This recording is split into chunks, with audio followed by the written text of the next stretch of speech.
क्या सोच के रखा है तुमने? हाँ, गांव में अगर सबसे झगड़ा करती रहोगी तो क्या सब लोग चुपचाप बैठने वाले हैं? कोई कुछ भी करे तुम्हें उसे क्या लेना देना? देखो अपने पिताजी को, आज तुम्हारी वजह से इन पर भी मुसीबत आ जाती। अगर आज तुम्हारी मां जिंदा होती तो तुम्हें सही गलत की पहचान होती। थोड़ी तो होशियार बनो। ऐसा मत कहो बेटा, ये मैं इसलिए नहीं कह रहा कि तुमने इसे मारा। दरअसल आज ये जैसी भी है उसका कारण मेरी बीवी है। इसके अंदर जो भी संस्कार है वो मेरी बीवी शांभवी के दिए हुए हैं।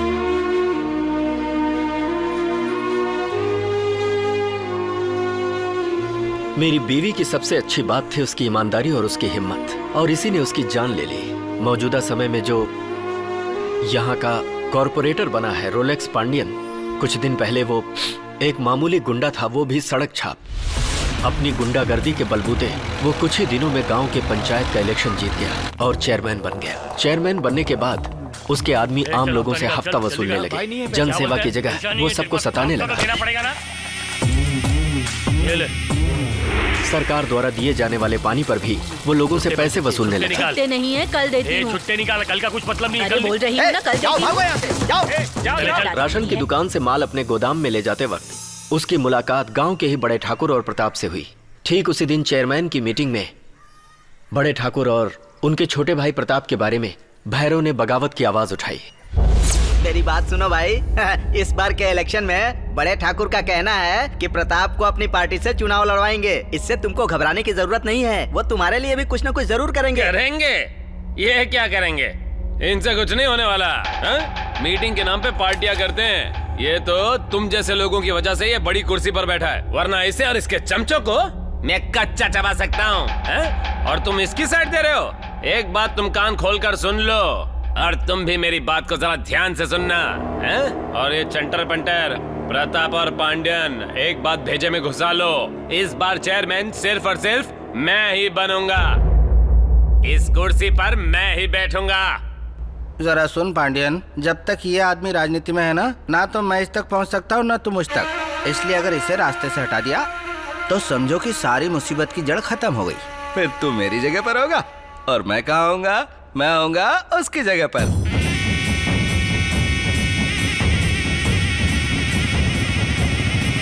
ए भाई! अरे पांड्यन जी भाई। राजनीति में तुम जैसे लोग ही चाहिए। आज से प्रताप की जगह पर तुम होगे।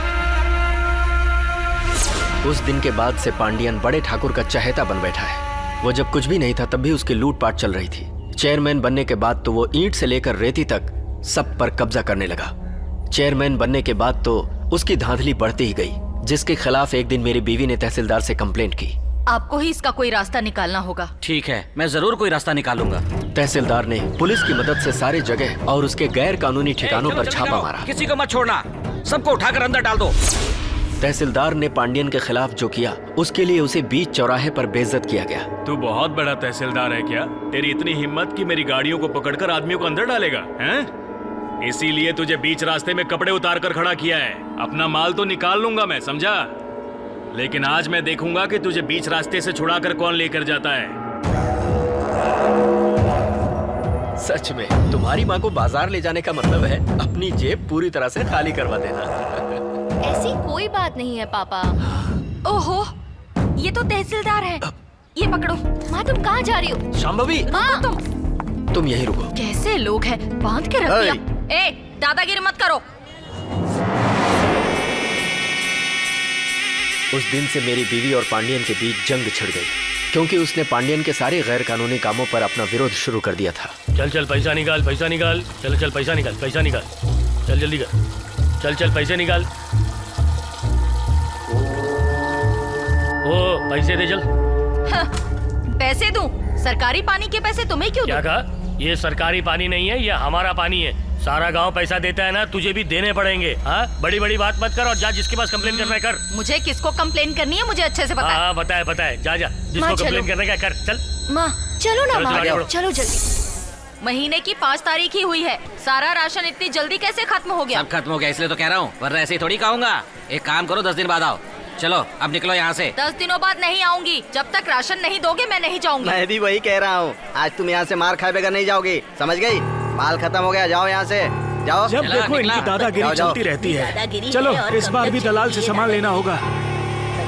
ए शेखर, क्या हुआ भाई? लगता है ये औरत चुपचाप नहीं बैठेगी, ये कुछ ना कुछ करेगी जरूर। इससे पहले वो कुछ करे, रातों रात माल शिफ्ट कर दो। ठीक है भाई।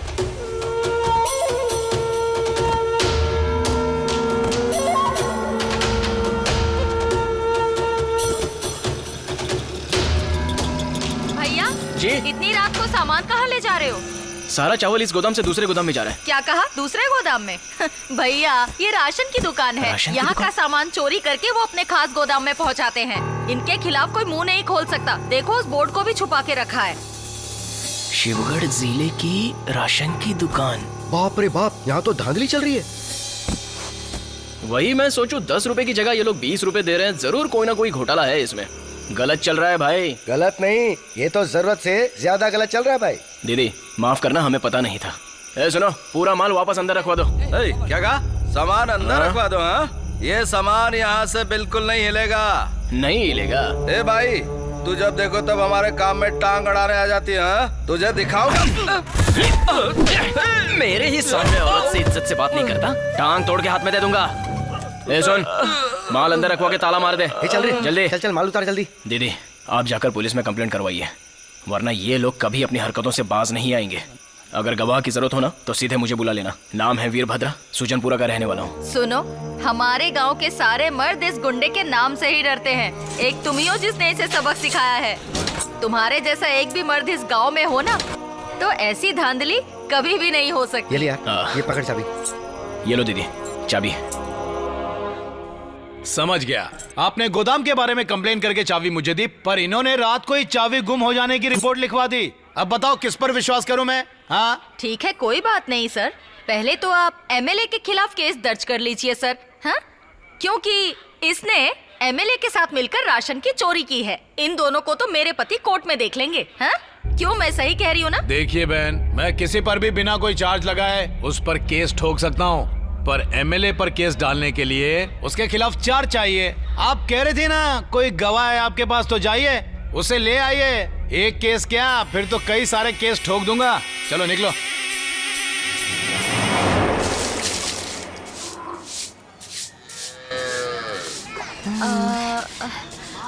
माँ जी, कौन हो?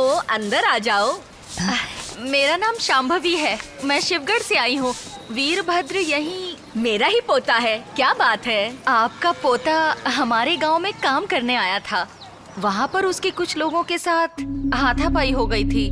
राशन की दुकान पर लोग हेरा फेरी कर रहे थे। आपके पोते ने उनको सबक सिखाया था।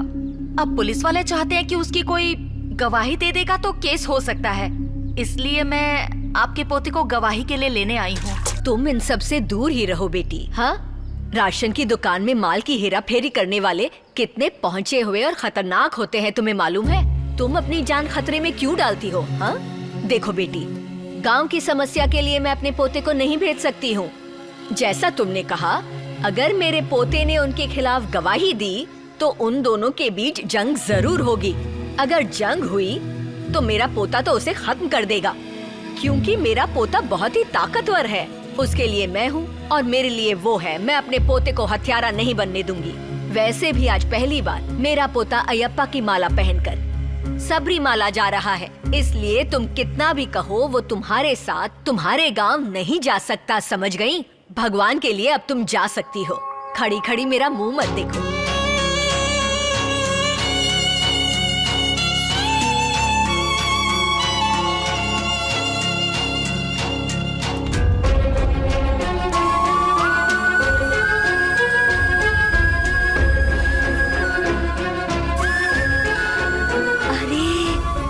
पोता कहाँ से आ गया?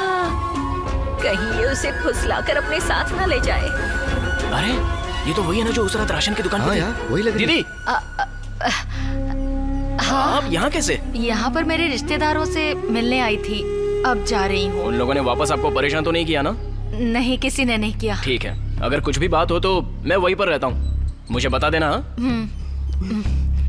ठीक है ना? ठीक है, चलता हूँ। चल।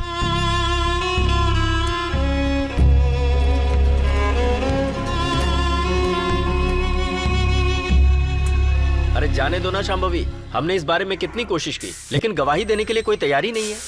हमारी जीत तभी होगी जब लोग पुलिस और कोर्ट के सामने अपनी बात कहेंगे, लेकिन सब उससे डरते हैं। अब जिस तरह से लोग समझौता करके अपनी जिंदगी जी रहे हैं, हम भी वैसे जी लेंगे, और कोई चारा नहीं है। पापा सही कह रहे हैं माँ, हम क्यों दूसरों के मामलों में टांग अड़ाएं? ऐसा कभी भी मत कहना। तुम्हारे पापा ऐसे कहें तो मैं समझ सकती हूँ, पर तुम्हारे मुँह से नहीं सुन सकती, क्योंकि लड़कों से ज्यादा लड़कियों को हिम्मत दिखाने की जरूरत है, तभी पूरा समाज सुधरेगा। मैं उस धोखेबाज को बिल्कुल नहीं छोड़ने वाली। क्या करोगी शांभवी? पूर्णा बहन, ओ पूर्णा बहन। क्या है शांभवी? इधर आओ, यहाँ पर साइन करो। क्यों साइन ले रही हो? कुछ चिटफंड का काम शुरू किया है क्या? पानी की समस्या के बारे में है। हाँ, इन लोगों की कंप्लेंट जरूर करना, छोड़ना नहीं उनको।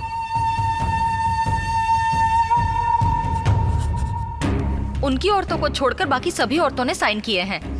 इस समस्या का समाधान अब आप ही के हाथ में है। आप ही हमें इस परेशानी से अब निकाल सकते हैं। मैं ये सारे डॉक्यूमेंट कलेक्टर के पास लेकर जाता हूँ। उनका एक सिग्नेचर इन सब को सलाखों के पीछे डाल देगा।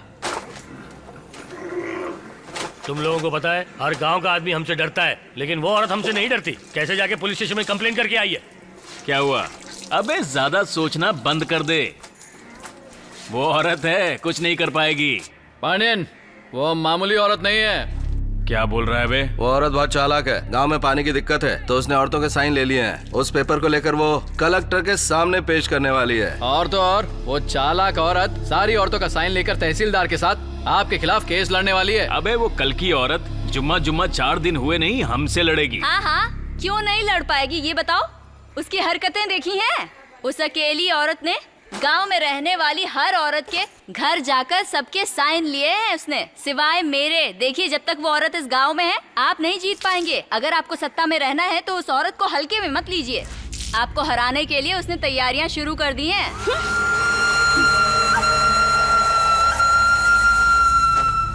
उस दिन तहसीलदार को बुलाकर बड़े ठाकुर और पांडियन ने उसे समझाने की बहुत कोशिश की, लेकिन तहसीलदार ने किसी की एक नहीं सुनी। मेरे रहते ये शिवगढ़ में एक भी चुनाव नहीं लड़ पाएगा। ये मुझे नहीं छोड़ने वाला। अगर मैं इसे रास्ते से हटा दूं तो? आखिर हम लोग उस तहसीलदार को रास्ते से क्यों हटाए बताओ? जब हम लोग इस धंधे में 5 साल से है तो वो तो 50 साल से है, उसमें कितना गुरूर होगा। हाँ सोचो, करेंगे लेकिन ऐसा करेंगे कि सांप भी मर जाए, लाठी भी ना टूटे।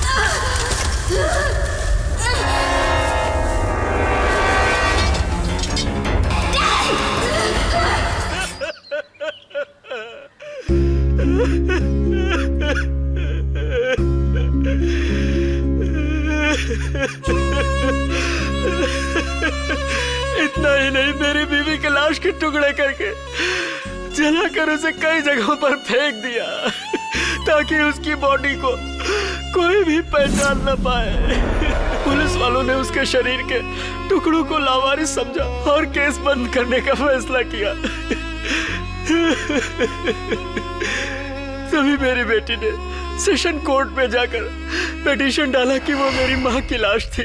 पिटीशन स्वीकार करने के बाद कोर्ट ने डीएनए टेस्ट करने की परमिशन दी। डीएनए टेस्ट के लिए उस दिन मैं और मेरी बेटी हॉस्पिटल गए। ये बात जानकर रोलेक्स पांडियन डर गया और उसने बड़े ठाकुर से बात की। मुझे और मेरी बेटी को सुलह करने के लिए राइस मिल में बुलाया गया। दरअसल वो बड़े ठाकुर को मारना चाहता था। ये वही दिन था जिस दिन तुमने बड़े ठाकुर की जान बचाई थी।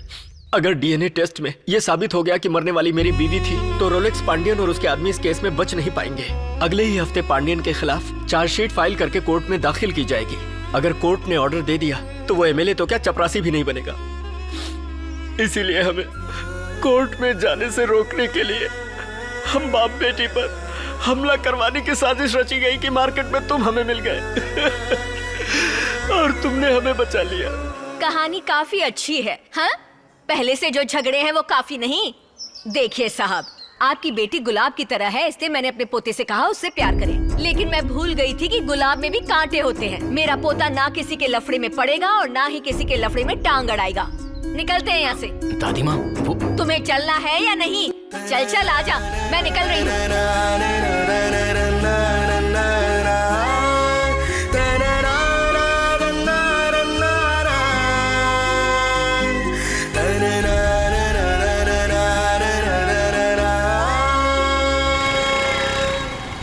क्या हुआ, तुम दोनों की शक्लें उतरी हुई क्यों हैं? दादी अपना मुंह बंद कर वरना ये स्कूटर ठोक दूंगा, तुझे उठा के कहीं फेंक दूंगा मैं। मैंने क्या किया? तू ही तो जड़ है। पहले तो उस लड़की को वीरे से प्यार करवाया, अब उसे बीच मझधार में छोड़ के आ गई। कौन सा काम कब कैसे और कहाँ करना है मैं अच्छी तरह से जानती हूँ। चल बाईं तरफ ले। अब वहाँ क्या रखा है? मैंने कहा ना बाईं तरफ ले, बहस मत कर।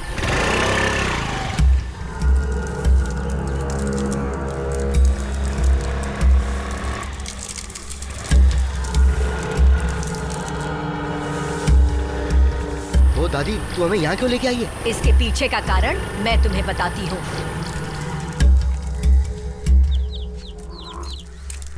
अम्मा, आप कौन है? किससे मिलने आई हैं? तुम्हारा पति रोलेक्स पांडू है क्या? वो देखिए आ गए।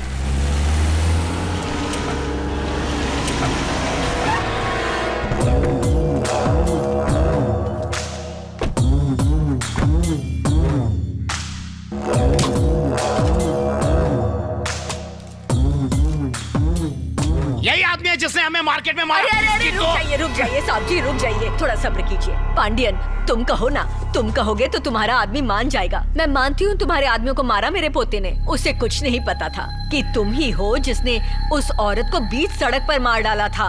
आगे से मेरा पोता तुम्हारे सामने क्या, तुम्हारी परछाई तक भी नहीं आएगा। इसलिए उसे माफ कर दो, इस सब से दूर ही रहने दो। तुमने क्या सोचा मैं ऐसा कुछ कहूंगी?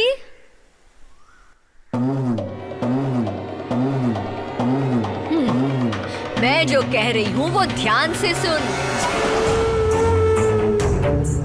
मेरे पोते के बारे में तुम बिल्कुल भी नहीं जानते हो।